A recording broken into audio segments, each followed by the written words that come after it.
Hello and welcome to Skyline, ladies and gentlemen. I'm Dhruti Yatri. And tonight we are looking at 8 different stories from across the globe. But there is just one common thread that is running through all of them: power, conflict, money, and rapidly changing global order. These are not just stories happening in isolation. A military decision in West Asia, it can move oil prices thousands of kilometers away. A missile launch in East Asia, it can immediately trigger alarms in Washington, Tokyo, and Seoul.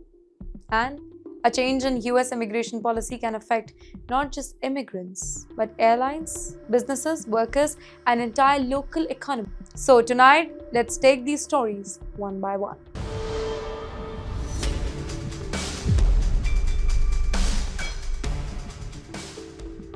In the first one, Iran's air defense network has taken a major hit after the recent conflict. But Tehran is now reportedly trying to rebuild it. Ladies and gentlemen, according to Iranian opposition figures cited by MBN, that rebuilding effort it could involve thousands of Chinese and Russian shoulder-fired missile systems.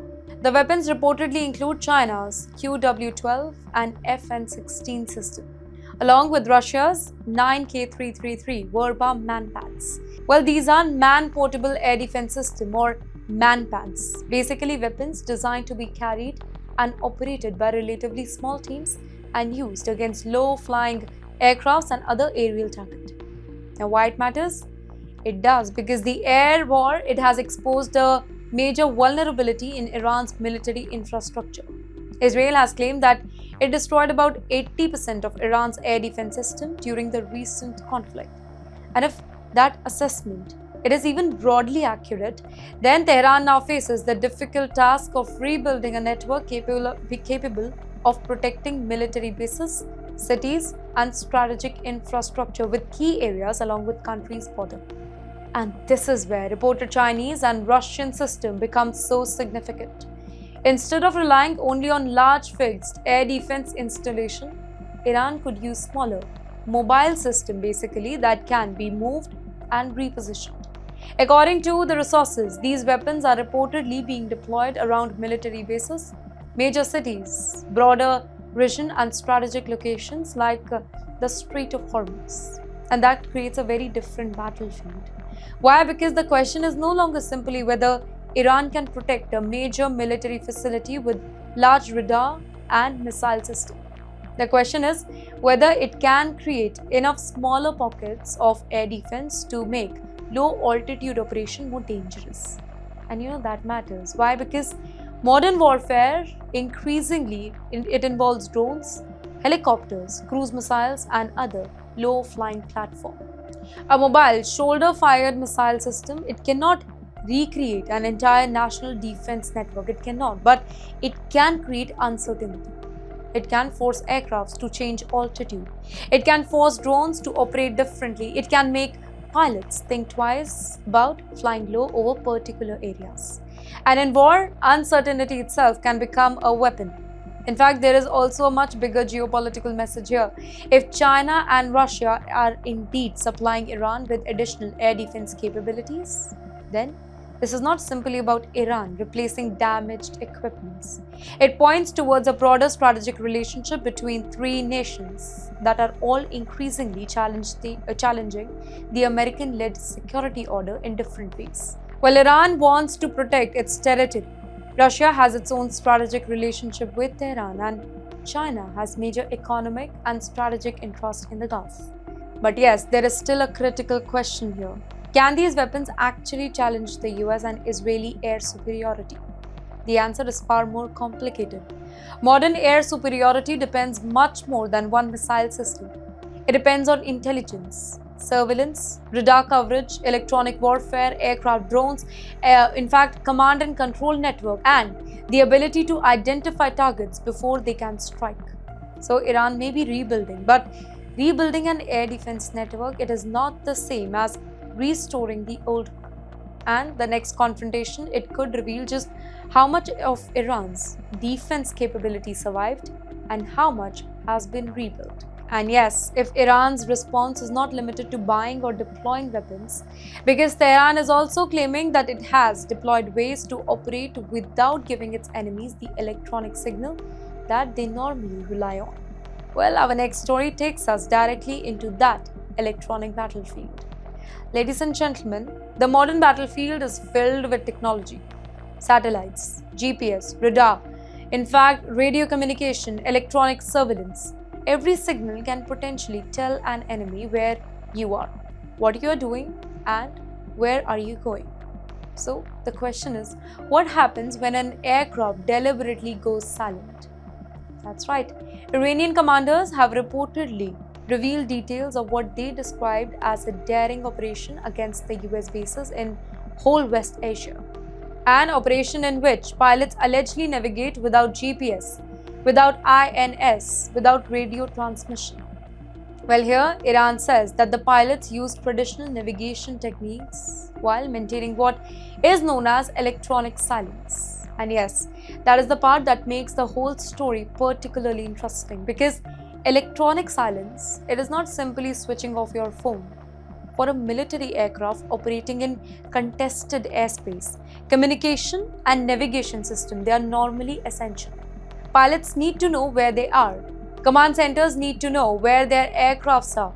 Aircrafts need to coordinate with one another. Going silent, that means sacrificing some of those advantages in exchange for reducing the electronic footprint that an enemy can detect. According to Iran, the operation targeted Al Udeid Air Base in Qatar, Al Adiri in Kuwait as well. Now we should be very careful here. The claims about exactly how the operation was conducted came from Iranian commanders. They represent Iran's account of what happened, rather than an independently established picture of every operational detail. But even the claim itself, it tells us something about Iran. Iran wants its military strategy to be understood. Tehran wants to demonstrate that America's technical superiority does not automatically mean American forces can see everything. And that is a very important psychological message here. For decades, the US has built a lot of advantages around satellite navigation, intelligence gathering, precision weapons, and electronic warfare. So, if an enemy can operate while minimizing those electronic signature, it creates another layer of uncertainty. Could an aircraft move without being detected in the same way? Could it approach a target without transmitting conventional signals? Could additional navigation method become useful again in an environment dominated by advanced technology? Now, these questions are becoming increasingly relevant because modern warfare, it is becoming a battle over the electromagnetic spectrum. It is no longer enough to destroy an aircraft. You want to disrupt its communication. You want to interfere with its navigation. You want to confuse its sensors. You want to make it difficult for the enemy to know what is real and what is a decoy. Iran's reported strategy, therefore, reflects a much wider lesson from modern warfare. Sometimes being invisible electronically, it can be almost as important as being powerful. And if Iran is combining that approach with new mobile air defense system, the result could create a more complicated operating environment for American and Israeli aircraft. Well, the real test, however, it will come only if such tactics are used in future confrontation and it is independently assessed. And yes, while Tehran says it is strengthening its military capabilities in the sky, on the ground, Iran is also claiming an major internal security operation against the people it accuses of working for a foreign intelligence network. Well, Iran's IRGC says it has arrested 8 armed suspects, and that too during special operations in the southeastern province of Sistan and Balochistan. And guess what? Tehran is making serious accusations against those detained. According to them, the suspects were allegedly involved in security attacks. In fact, infrastructure damaged, armed robberies, attacks against military positions.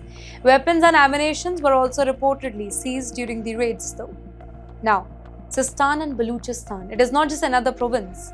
It is one of Iran's most sensitive border regions. The province sits in southeastern Iran, close to Pakistan and Afghanistan, and it has experienced long-running security challenges involving the separatist group.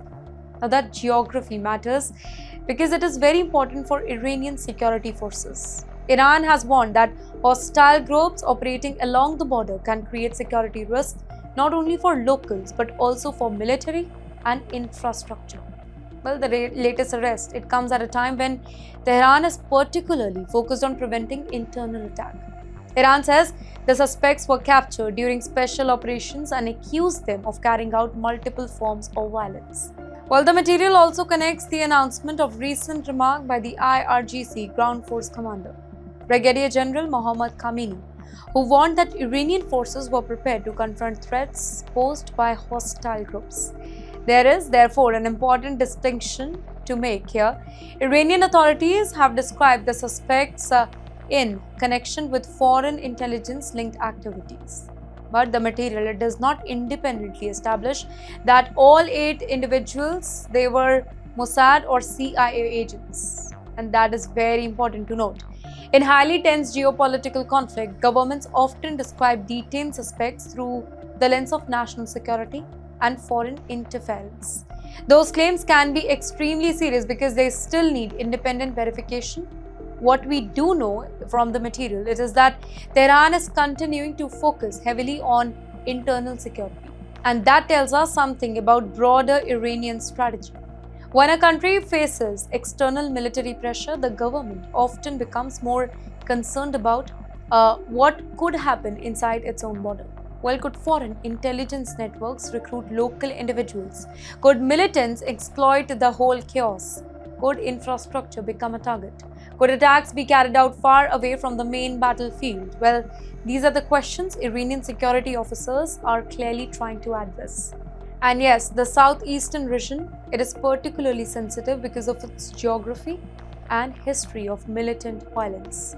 So this operation, it is not simply about 8 arrests. It is part of a much bigger security battle being fought inside Iran. One that Tehran says involves preventing armed groups, foreign intelligence network and militant organizations from exploiting its vulnerabilities. But yes, Iran is not the only country dealing with the fallout of covert operations. Because inside Israel too, reports now suggest that the intelligence establishment itself has been forced to confront questions over a failed Iran strategy. Israel's intelligence agency Mossad is reportedly facing a major internal shakeup following the Iran war. According to the Israeli media, Mossad director Roman Goffman, he removed 2 of agency's senior officials who were allegedly involved in planning a covert operation aimed at toppling Iran's leadership. The reported strategy, it was ambitious. It allegedly involved using Kurdish fighters and anti-government protests, basically as part of a broader attempt to trigger regime change in Tehran. But according to the reports, the plan failed, and now the reported removal of senior officials is raising a lot of questions about what went wrong. Now, this is very important because Mossad is one of the world's most closely watched intelligence agencies. For years, Israel has relied on intelligence operations just to monitor Iran's nuclear program, military capabilities, and regional network. Covert operations have played a major role in the Iran-Israel confrontation, but regime change, it is completely different objective. Trying to influence events inside another country is far more complicated than carrying out a targeted intelligence operation. You need networks, you need information, you need local support, and above all, you need to correctly understand the political mood inside the country you are trying to influence. Well, if the reported operation relied on Kurdish groups and anti-government protests, then its success, it would have depended on a chain of events inside Iran that Israel could not completely control, and that is where covert strategies can become extremely risky. A government can calculate military capabilities. Yes, it can estimate the missile range, it can monitor the aircraft, but predicting what an entire population would rise to against, it depends on something else.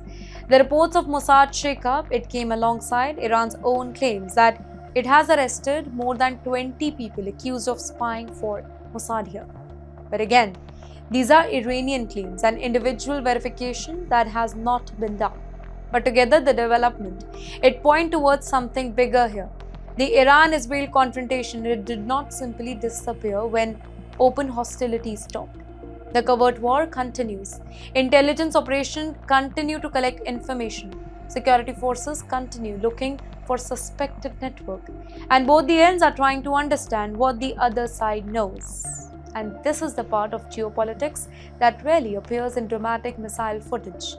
And yes, there is another war that is happening very quietly. A war of intelligence, infiltration, recruitment, counterintelligence. And when senior intelligence officials they are reportedly removed after a failed strategy, well, it definitely raises one unavoidable question. What did the operation get wrong? Was it the intelligence? Was it the assessment of Iran's internal politics? Was it the choice of partners? Or was regime change itself simply too ambitious? Well, those answers may remain classified for years now, but the reported shakeup it shows that intelligence failures can have consequences even at the highest level. And yes, all of this brings us to one place where military conflict becomes everybody's problem. The Persian Gulf, where a regional crisis it can quickly turn into global economic shock. If you hold an investment in US equity, own real estate in the Gulf, send money across borders or simply pay for fuel and groceries, well, the security situation in Persian Gulf, it matters to you because geopolitics does not stop at the battlefield. It reaches your bank account. Diplomatic friction between Washington and key Gulf partners have reached a critical point. Ladies and gentlemen, the United States recalibrates its military posture and diplomatic pressure towards Tehran. Countries such as Saudi Arabia, the UAE, Qatar, and Kuwait find themselves caught between regional security concern and economic survival. And for the Gulf states, this is an extraordinarily difficult balance. You know why? Because on one side, they rely heavily on the US for security partnership and military protection. On the other side, their economies depend on regional stability. In fact, Dubai wants tourists, Abu Dhabi wants investors, Qatar wants global business and energy market to remain stable. In the meantime, Saudi Arabia is investing hundreds of billions of dollars in economic diversification. But all of these ambitions depend on one basic requirement: stability. For months, strategic planners in the Gulf they have expressed frustration over unpredictable policy signals. Washington has pushed sanctions, enforcement, and military deterrence, while sudden changes involving strikes, truces, and diplomatic negotiations can leave regional partners dealing with immediate consequences. And the biggest vulnerability is geography. Look at Strait of Hormuz. This narrow waterway, only about 21 miles wide, at its narrowest point, it is one of the most important energy choke points in the world. Well, according to reports, roughly about 20% of global petroleum consumption and more than 20% of global LNG, it passes through this route only, which means any serious disruption, it can immediately affect global market. Well, if ships are threatened, insurance costs rise. If insurance cost becomes more expensive, then shipping becomes more expensive. Well, if vessels are delayed or rerouted, supply chain becomes more expensive. And eventually, those costs reach whom? Oil prices can react rapidly to geopolitical risk. And the material notes that crude prices can develop maybe $10 to $20 per barrel risk premium during the serious military standoff. If oil moves above $90 or $100 a barrel, then the impact is not limited to petrol pumps. Transportation becomes more expensive, airline ticket can rise, food distribution cost rise, manufacturing becomes more expensive, and inflation can return just when central banks are trying to bring it down. And that is where the Persian Gulf becomes a Federal Reserve story. If oil prices rise sharply, headline inflation can move higher. If inflation remains stubborn, central banks may delay the interest rate cut. And higher interest rate means more expensive mortgages, tighter corporate budgets, slower investment, and potentially weaker hiring. So, a missile strike thousands of kilometers away, it can eventually affect a technology worker in Silicon Valley or an Indian sitting in Toronto. And what about Indians living in the Gulf? The material points out that millions of foreign professionals and NRIs working across Dubai, Abu Dhabi and Riyadh, they are directly exposed to the regional stability through property value, investment banking flows, and currency movement. And that is why diversification becomes important. Maintain liquidity across currencies and jurisdiction where it is appropriate. Review exposure to energy sensitive investment. If you own Gulf real estate, monitor rental yield, financing cost, and local economic condition. And if you are making large remittances to India, remember that geopolitical volatility, it can create sharp currency movement. The larger lesson is simple though. The Persian Gulf is not just West Asian story. It is a global financial story. And yes, while the Gulf is watching Iran, another nuclear armed state has just sent a fresh warning from the other side of Asia. And this time the alarm bells are ringing in Seoul, Tokyo, and Washington. North Korea has fired another suspected ballistic missile towards East Sea, triggering fresh alarm in South Korea and Japan. Well, South Korea detected the launch. In the meantime, Japan said that the projectile appeared to be a ballistic missile, and officials were ordered to closely monitor the entire situation. At first, another North Korean missile launch, it may sound familiar to you, but that is exactly what makes it's so dangerous. Because Pyongyang's missile program, it is no longer an maybe occasional experiment now. It is part of a sustained military strategy. North Korea has spent maybe years developing missiles with increasingly sophisticated capabilities, while its leaders have repeatedly threatened South Korea, Japan, and the US. Well, the latest launch comes amid the rising tension over Japan's military expansion and Pyongyang's increasingly hostile rhetoric towards both Tokyo and Seoul. And this has created a very complicated regional equation.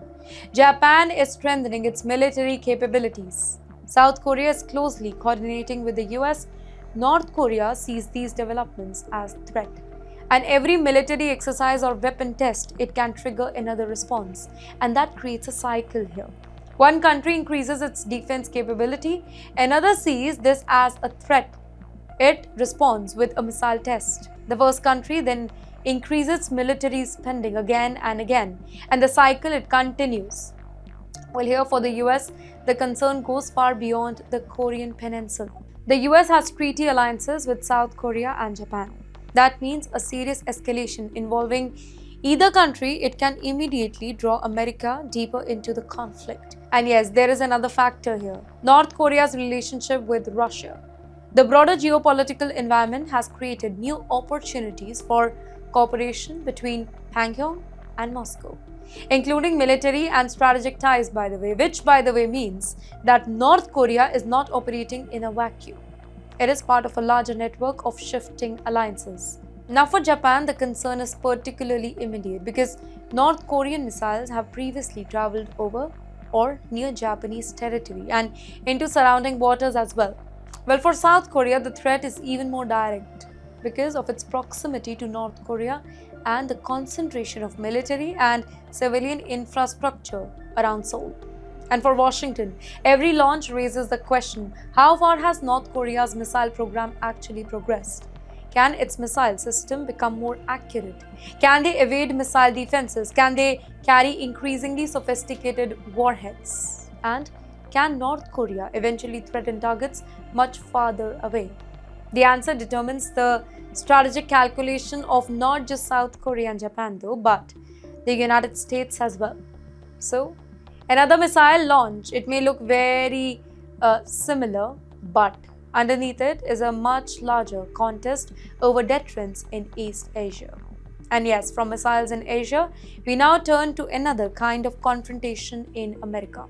One taking place not in the skies, but inside airports where immigration enforcement is increasingly colliding with the airline industry. America's immigration crackdown is moving into an unexpected arena, by the way: the airport. According to reports cited in the material, a dramatic increase in immigration enforcement at the US airport has reportedly placed parts of the airline industry at odds with Mr. Trump, with some workers declining to assist the federal officials in certain enforcement action. Well, the whole issue involves cooperation between immigration and Custom Enforcement and the Transportation Security Administration as well. Basically, ICE versus TSA. Both agencies operating under Department of Homeland Security, by the way. According to the Wall Street Journal report cited in the material, that cooperation has expanded, with authorities carrying out as many as 3 dozen daily arrests at the US airport during the reported period. And the people being detained, they are not necessarily only individuals with criminal records. According to reports, the cases involved a former AU pair, an asylum seeker with medical condition, and a woman married to US citizen who were in progress of applying for a lawful permanent residency. In fact, one immigration lawyer quoted in the material said that four of his clients, they were detained at the airport within 10 days, an emphasis that they had legitimate pending applications. Well, that raises a complicated question, by the way. Where does immigration enforcement end and ordinary travel begin? Well, the Trump administration has set an ambitious target for immigration arrest, and DHS has increasingly focused on people who may have overstayed visas or who have pending application for immigration relief. According to sources, enforcement officials have begun making the arrest in public areas of airports, including ticket counters and areas near boarding gates, rather than limiting immigration enforcement to traditional security checks. And that creates another problem here. Airports are crowded public places. There are passengers, children, flight attendants, ground staff, pilots, airport security officers, workers, and you know what? When federal officers and immigration targets confront one another in these environments, there are potential for confusion and escalation. In fact, one incident described in the material took place in Dallas, where a federal agent reportedly attempted to board a flight while searching for a target. A Southwest Airlines gate agent reportedly refused to allow the officer to board without a warrant signed by a judge. And airlines employees reportedly blocked ICE from seeing a computer screen while passengers were boarding. Southwest later said that the airlines follow the rules and the laws, while remaining appropriate legal documentation before customers' information is shared. And that tells us something important here. Airlines are not simply immigration enforcement agencies. They have their own legal responsibilities, their own employees, and their own safety protocols. Well, the material also says members of the airline industry met with DHS in July just to discuss the concern about the policy change. And flight attendants have raised workplace and safety concern about encounters with federal enforcement officers. So, this is no longer only an immigration debate. It is becoming an aviation debate, a workplace safety debate, a legal debate, and a question about how far federal immigration enforcement should extend into ordinary public life. For travelers, particularly non-citizens with pending immigration cases, message is clear. Do not assume that having a pending application, it automatically maybe protect you from every form of immigration enforcement. Understand your status, carry relevant documentation, know the condition attached to your immigration case, and if you have a complicated pending case, seek qualified legal advice before traveling. Because the airport is no longer simply the place where your journey begins. For some, it is increasingly becoming a place where their immigration status is tested. And yes, that brings us to our final story tonight, because behind America's mass deportation campaign, there is another question that is impossible to ignore. How much is all of this costing, and is America actually benefiting from it or not? America's mass deportation campaign, it is not only an immigration story, it is an economic story. And the number that is being discussed, they are a lot. According to the Economic Policy Institute's study cited in the resources, the Trump administration is spending about $2,358 for each immigrant it deports, while total deportation cost can reach $268.9 billion. That immediately raises a lot of serious questions.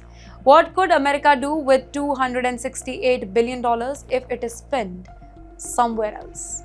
Well, the Economic Policy Institute argues that the same amount could provide food assistance to an additional 118 million people for 2.5 years. expand Medicaid coverage to about 12 million people, or provide low-cost public housing to approximately 9.7 million families. Now, those are projections from an economic policy organizations, and they do represent an argument about how public money could ultimately be used now. But they highlight the scale of spending debate. According to an expert, many Americans do not realize how much money is being spent on mass deportation. Well, his argument is that America already faces a major domestic challenge, and not just a. There are many: food insecurity, housing shortage, overcrowded schools, and gaps in healthcare, and that government spending should be evaluated against these needs. But the US government is thinking very differently. According to their spokesperson, the administration says it is saving taxpayers' money by encouraging undocumented immigrants to self-remove.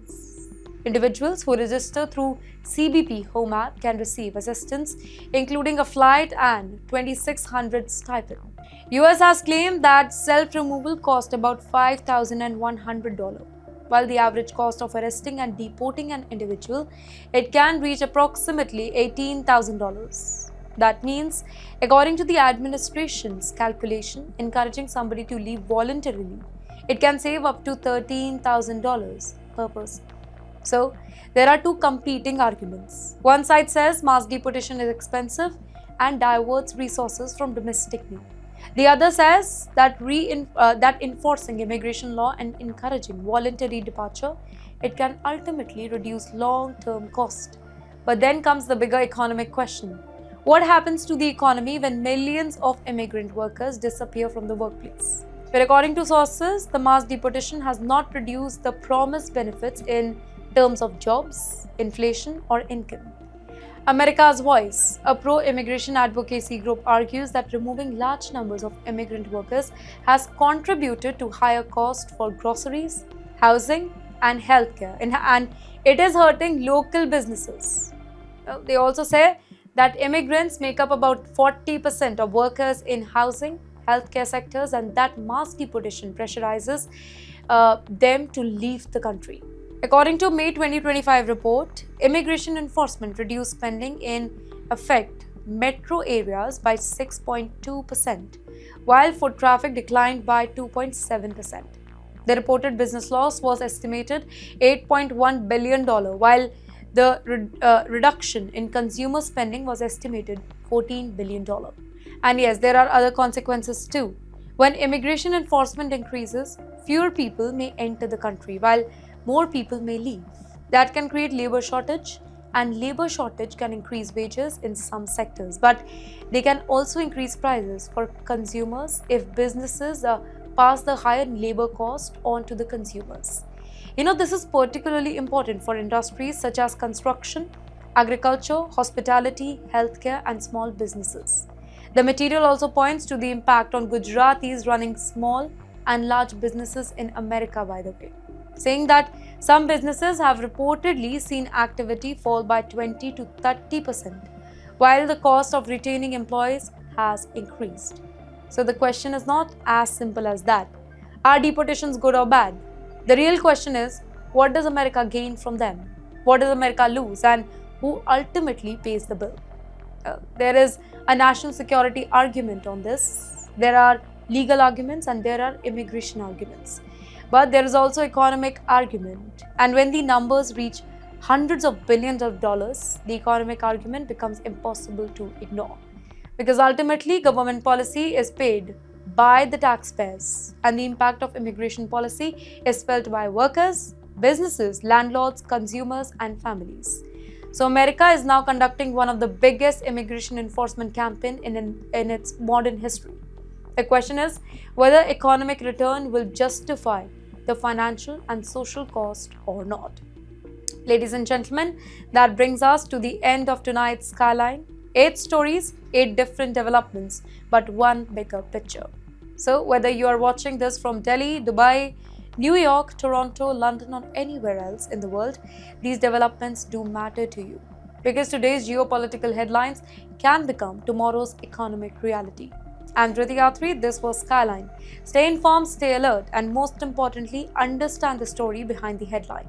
See you next time.